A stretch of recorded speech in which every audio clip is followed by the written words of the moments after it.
अस्सलामु अलैकुम वरहमतुल्लाहि वबरकातुहू।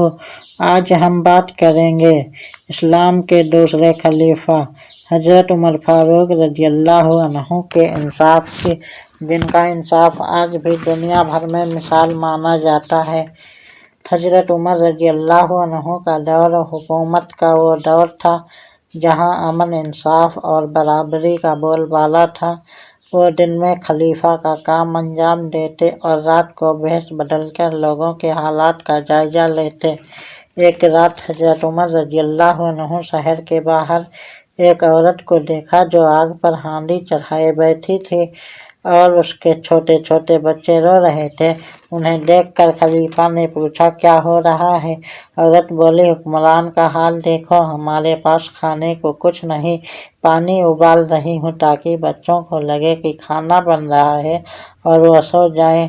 हज़रत उमर रज़ियल्लाहु अन्हु फौरन बैतुल-माल गए, आटा, घी और गोश्त का थैला उठाया और खुद उस औरत के पास पहुँचे। औरत ने जब कहा, तुम तो मुझसे भी ज़्यादा रहमदिल हो हुक्मरान से।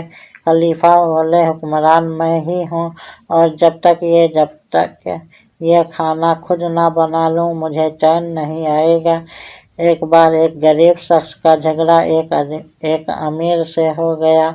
मामला अदालत में पहुँचा। हज़रत उमर रज़ियल्लाहु अन्हु ने दोनों को बुलाया और एक ही लाइन में बिठाया। अमीर को यह बात नागवार गुजरी।